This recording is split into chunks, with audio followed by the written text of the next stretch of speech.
Hey Eastern Oregon, this is Gabe Curtis, the EOAlive Weather Kid, bringing you your local forecast for Friday, October 1st.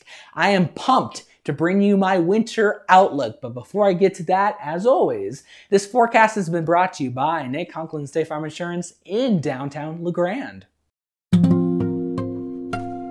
Here's your EOAlive weather forecast with Gabe the Weather Kid. Let's jump into my predictions for the upcoming season. I've actually been working really hard on this since July, believe it or not, so I hope you enjoy. So this will be my fourth year producing winter weather forecast, where I look through the record books to find years that correlate to the most recent year. You look through those data sets, find the outcomes, and that is a pretty big influence into my winter weather outlook. The same computer models that I look at to forecast the weather daily also has projections that go out several months. So that also helps to fine-tune my prediction. Before I joined EOAlive, I would spend about 9 hours per season coming up with my predictions and looking through the record data. But to be honest, that only gave me a 50% accuracy rate. Game changer this season. I've already spent 4 times as much going through data in this year alone, so I can tell you with full confidence that this winter outlook will have a much better outcome. As we inch closer to the 2021 through 2022 winter months, I am projecting an ENSO neutral to a weak La Nina year. What does that mean? Well, that would allow slightly below average temperatures on the sea surface of the Pacific Ocean. That usually pushes the jet stream towards our region, which would allow active systems to come through in the coming months.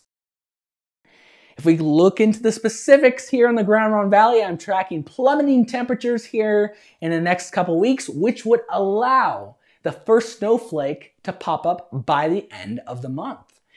This winter as a whole, I would call a quote-unquote normal winter. That just basically means more rain and less snow than we saw last season. If we take this even more specifically, these are the data sets that I ran to come up with the mean of the total precipitation, which I think will be about 9.5 inches starting November going through March. The temperatures would top out in the low 40s on average for high and mid 20s for lows. And then total snowfall, 43.5 inches for the entire season. If we take this by month, I know I'm getting way more specific. I'm just want to share my nerd persona with all of you. So the plummeting temperatures that we see this month will continue into November. That's when we'll see our first widespread snow event here in the Grand Ronde Valley. Cold conditions continue, in fact, below average than we would see normally into the month of December, but then we get fairly dry. And that combination could allow maybe some ice to pop up by the latter part of December. That could continue into early January when we could see a pretty snowy start before we get really mild by the end of the month.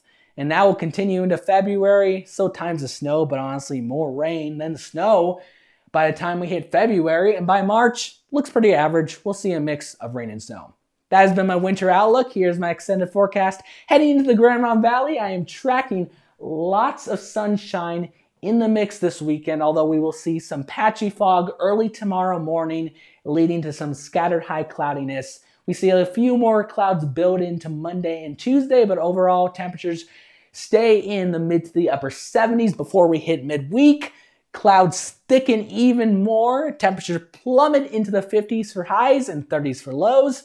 We could start to see some showers moving in by that timeline. Heading over the pass over MEACHAM on I-84, I'm tracking temperatures to really stick around 70 degrees for highs. The next few afternoons, generally lows in the mid to the upper 30s, light to moderate winds will continue. Heading into the eastern valleys, I am tracking similar conditions. Pretty decent sunshine in the mix. Temperatures will top out in the low to mid 70s for Saturday. We warm up a bit on Monday.